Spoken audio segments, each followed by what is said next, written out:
Hi, welcome back to English 114 Online.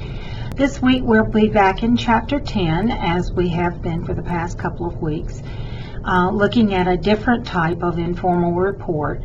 And this week we're going to be looking at incident reports. If you want to go back and review the PowerPoint on informal reports from Chapter 10, you can do that, but you've probably looked at them a couple of times already. Be sure to review Chapter 10, the part that deals with incident reports, and that would be page 345 to 348, and especially the writer's checklist that's on page 348. So that is directly related to incident reports, which is what we're doing this week.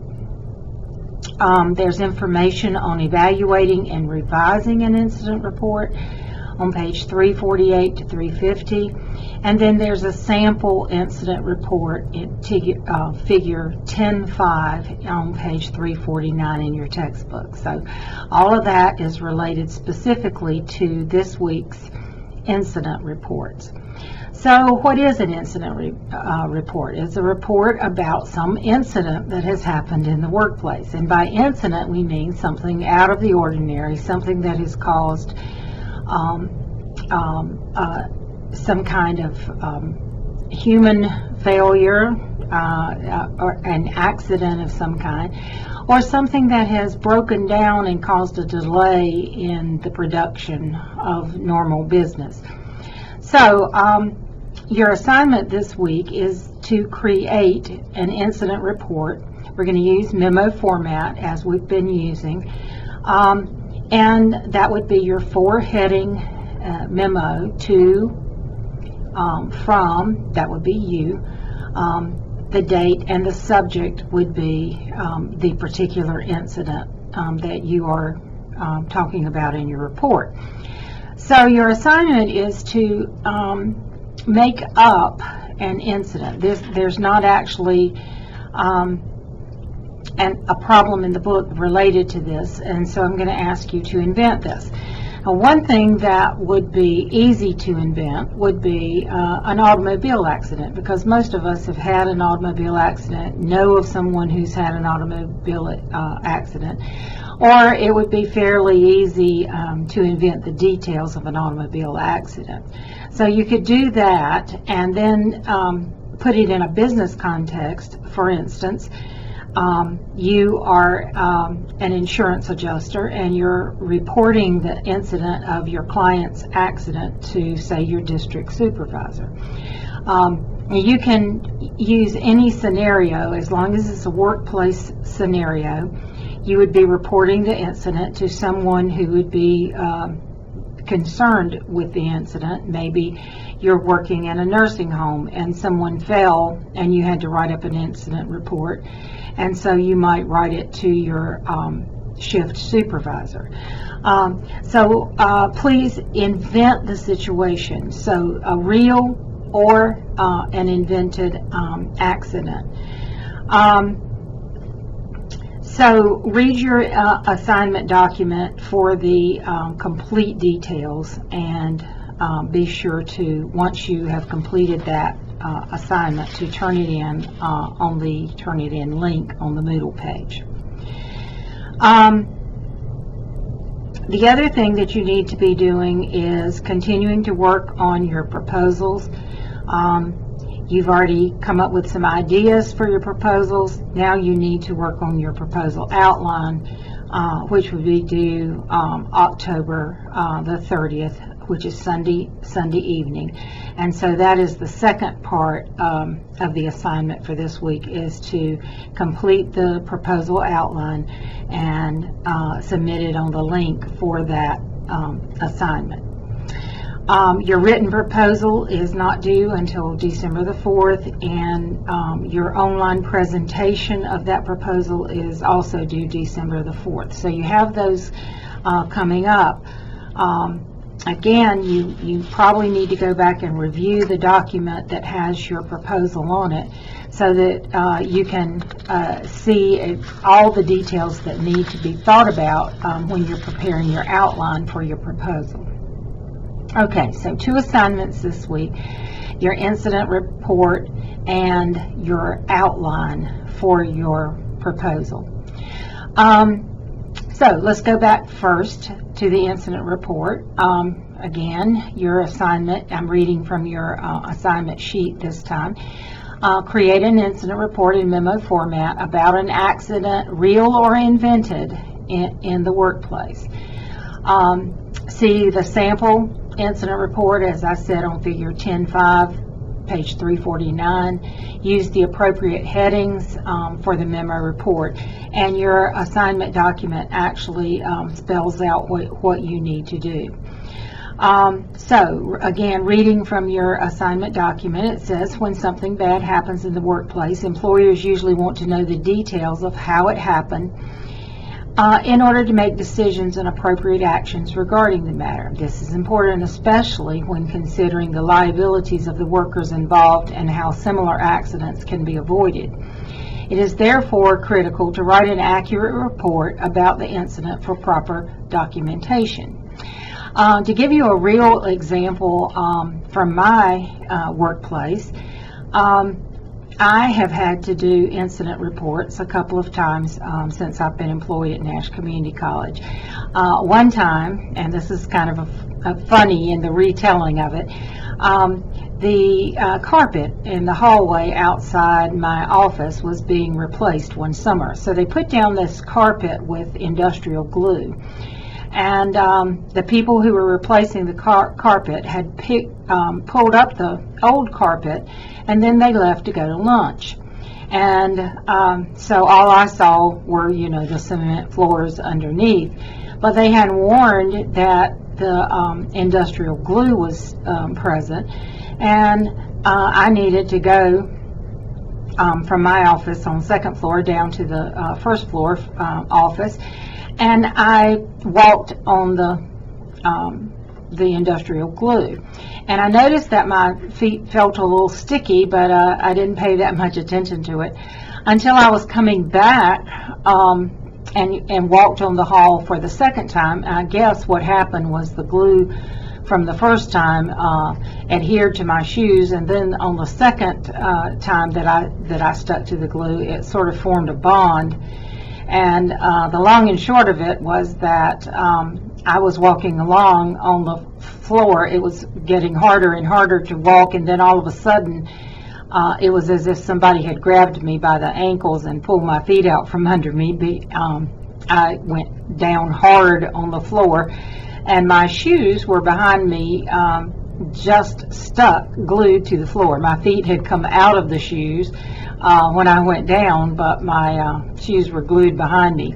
And the really funny part of it was I was trying to get up, and my palms were a little sticky where I hit the floor with my palms, but also the knees of my pants were stuck to the floor, and they were stuck pretty tight. I tried and tried to pull my knees loose, and I looked all around. I was the only one around, and I was thinking, I might have to take my pants off to be able to get up and run back to my office. But fortunately, I was able to get my knees loose and pick up my shoes and run back to my office. And so I immediately called my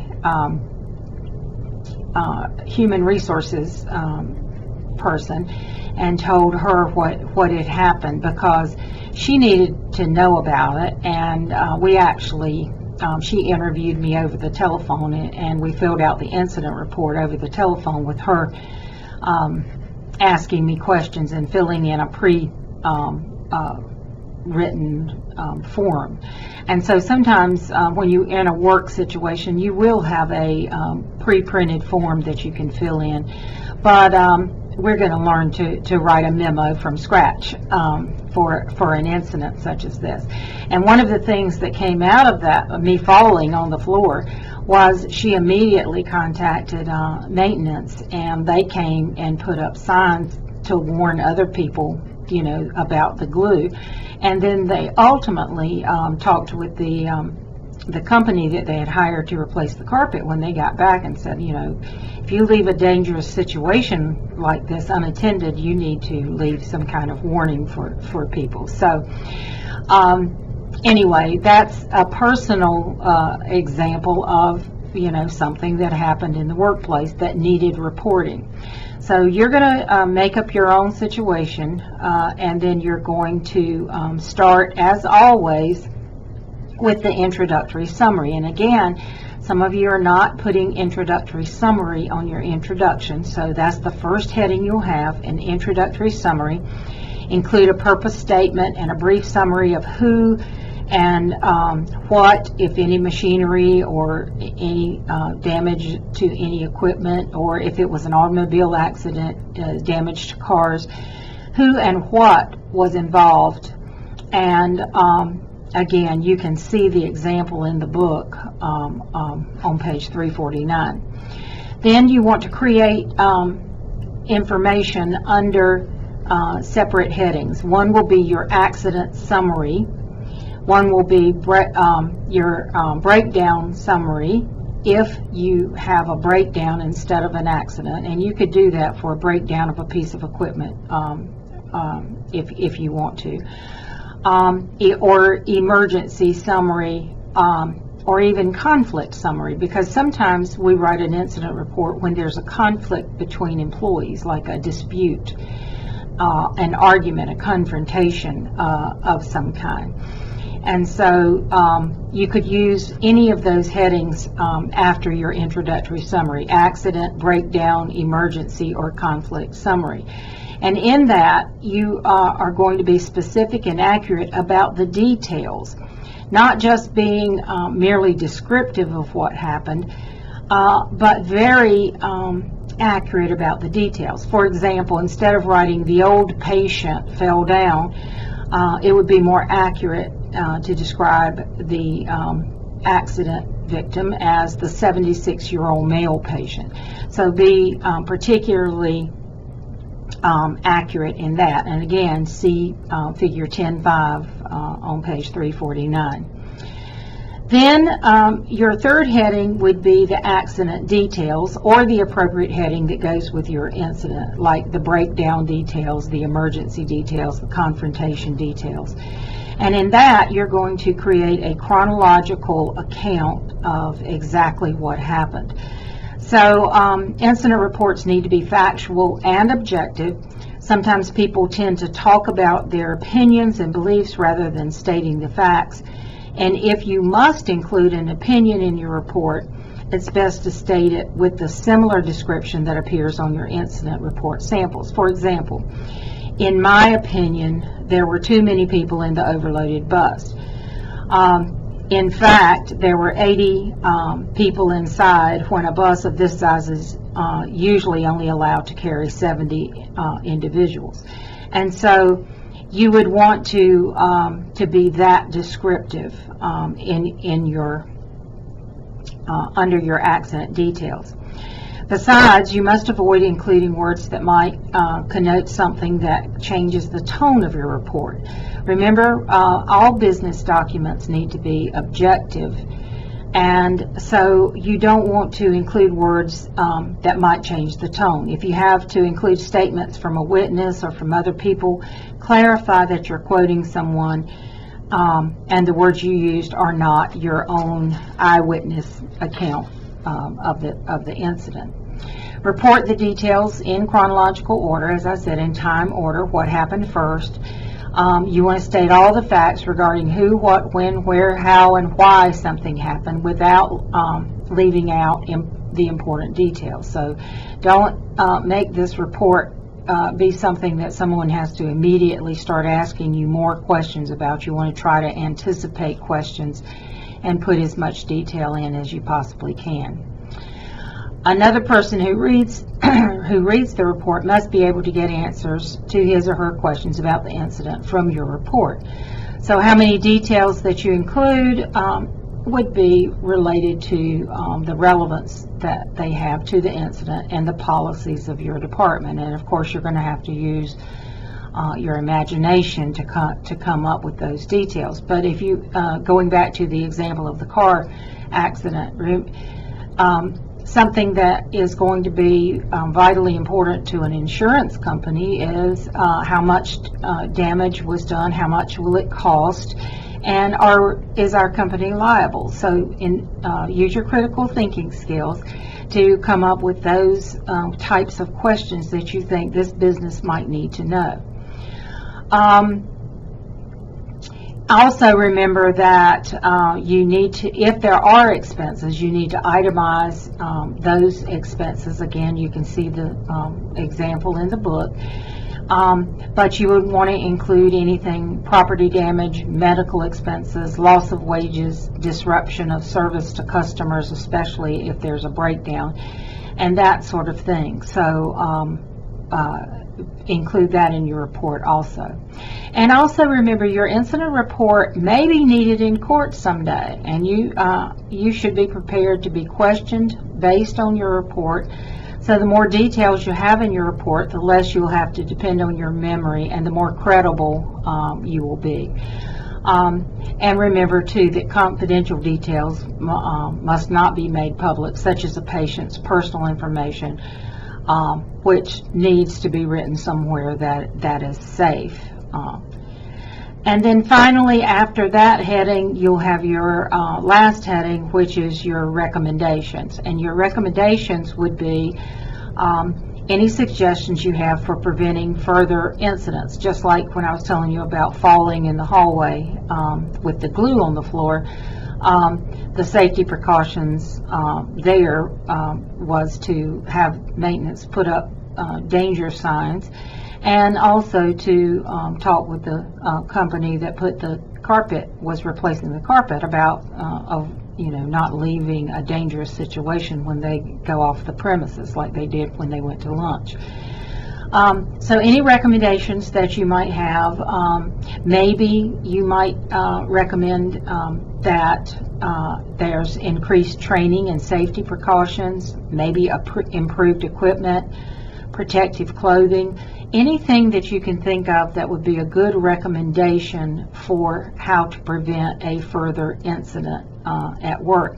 And if there's an employee dispute, training and how to handle interpersonal conflict in the workplace and that sort of thing could become very important.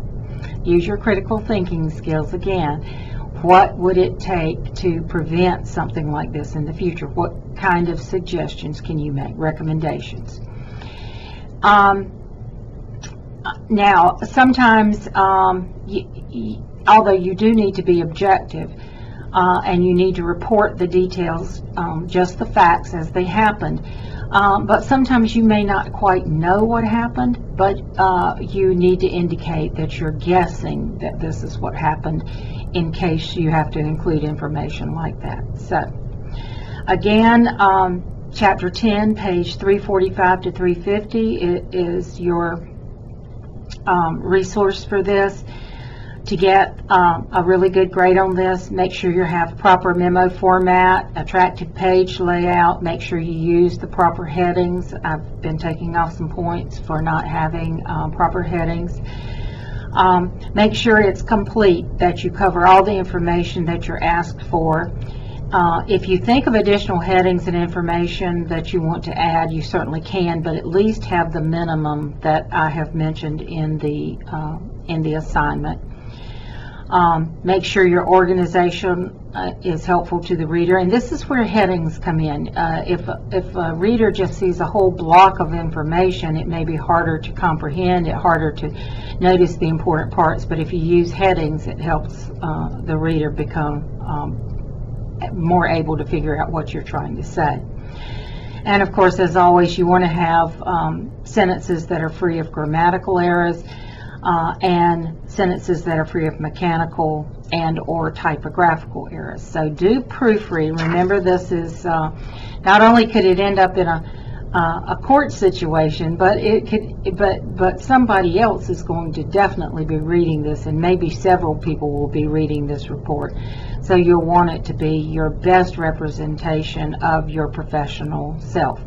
And one further thing this time, the conclusion is going to be called recommendations.